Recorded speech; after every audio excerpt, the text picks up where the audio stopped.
and you can accidentally just trip into a mini-boss fight of sorts. I mean, what even are these things, and what are they trying to keep me out of? What's up, everybody? It's your boy Emceemur here, and welcome back to another fantabulous game review. Another fantastic game coming our way from our friends at NIS America. You know I love these guys, and I want to thank our friends at NIS America for giving us an opportunity to take a look at this game. We're talking about none other than Labyrinth of Galleria, the Moon Society. That's right, another Labyrinth game. Years back, we took a look at Labyrinth of Refrain, Coven of Dusk right here on the show when it came out. Also a fantastic game, so another game in this Labyrinth series is not only welcome, but it's been long awaited. Let's get into it right now. Labyrinth of Galleria. Labyrinth of Galleria takes the uniqueness of Labyrinth of Refrain and notches it up to full-on fever dream bizarreness. We've still got the killer Ultima-esque dungeon crawling, and we're still crafting puppets that become the warriors you'll control. But this is a standalone game. If you didn't play Labyrinth of Refrain, no bigs, although I definitely still recommend it though. Now, back to puppets. Crafting these characters requires a lot of consideration. Beyond just classes and appearance, you'll also factor in their very nature, which modifies base stats, skills, stance types, stat development, their personalities, complex or simple, combined with a slew of other factors, already start to stack depth upon depth in the miasma of gorgeously intricate complexities that are a Labyrinth game. Combat consists of arranging your fighters in formation, much like in the Etrian games. Ranged fighters in the back, swords and shields up front, and what have you. The character and enemy models and animations are as gorgeous as they are unique. And even early on, you're going to appreciate the polish you see in this title. See, you're playing the role of this girl who answers a help wanted ad of sorts for Galleria Manor, but a gardening job actually turns out to be a bait and switch for a job where she must act as a spiritual medium for a weird soul in a magic lantern that resembles a booger with one eye, and for the fighters created and born to life with the puppet parts you'll use.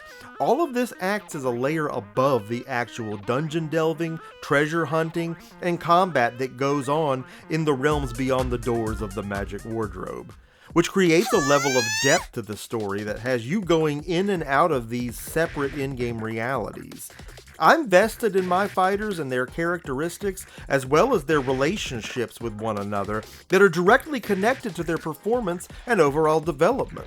But you're inevitably leaving the dungeon and these puppets, if you will, to watch the actual story play out between this girl, Eureka, and the mysterious old woman wanting the ancient curios heisted from the dungeon depths. This is definitely a game for somewhat experienced RPG players, I'd say. It's a lot to unpack, but all of it exists within a brilliant system, and somehow isn't overkill. I say this a lot. It's overwhelming in the best way possible. This is going to be a lot to process. Stay with me. Additional souls and puppet parts must be acquired to make new fighters, whom you arrange in groups called covens. And much like they are assembled with parts, they can be disassembled in the same way in combat. These characters, if struck with critical hits that cause gory injury, can lose actual limbs and be severely limited until they're repaired.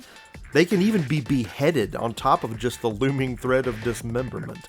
There's even an option to destroy puppets to potentially make room for more powerful ones, but I'm already attached to the characters I'm using, and I guess that's just a bridge I'll cross if and when I'm forced to the edge of it. You can't be in a hurry playing this game. You need to spend time in the tutorials and pay attention. It was almost 3 hours in before I really had stuff put together and was seriously playing, and that's totally fine by me. It's things like this that guarantee me I'm going to be getting the robust role-playing experience a seasoned gamer is usually craving from a game in this genre. Knowing that I have that level of experience is also something that can get me in trouble during my explorations. It's all too easy to F around and find out in these dungeons. You know, you getting your party knocked out is just devastating in this. Puppets losing body parts and loss of almost everything you worked for. Mana you've gathered, gone in a blink. At the same time, I feel like the difficulty is perfect though. The game pushes back just hard enough, and the difficulty can even be altered through the use of the witch petitions. Lowered in exchange for less rewards, or raised for higher stakes, which is totally tempting in the earlier stages of grinding. You know, they've taken what would be a normal option here in a video game and made it part of the game. It's an integral part of it. I think that's very creative. The lantern has its own abilities that help get the party where it needs to go, including the ability to break down walls, which causes you to unleash your inner Kool-Aid man, and that's all well and good until you hit a hole in the floor between the walls and fall 3 floors down to your death, breaking all the limbs of your puppets. Then there's the treasure finding ability that causes loot to show up as sparkles on the dungeon floor. Everything from fresh fruit and fine porcelain to monster turds. Now let's talk about the meat system. Yes, meat system. And you know I'm a big fan of any game that allows devouring delicious cuts of fine meats as power-ups. You taking notes? Are you ready for this? At first you may only pull in half-rotten cuts of meat, as the quality of the meats dropped by enemies is triggered by really whooping up on them, dealing large amounts of damage at once, for example. Meat consumption awards XP to the character using it, and the better the meat, the more XP it gives you. It allows you to lean in on specific character growth. I was able to catch a new fighter of mine up to the rest of the coven very quickly in this way. This is everything I need it to be, and then some. Mana acquisition is tricky because it presents a whole other risk in that the more you have, the more chances there are of a totally jacked monster rolling up on you and ending your expedition. A monster that is normally a pushover may show up in a frighteningly tough version of itself and do serious damage. They're attracted by the mana pool. Every dungeon delve is a gamble in which you've got to both correctly gauge when you're ahead and when to quit. You also have to consider exit strategies. If you can't walk back to the wardrobe doors, you might opt to exit by use of an item or an ability, but there's going to be a cost associated with that.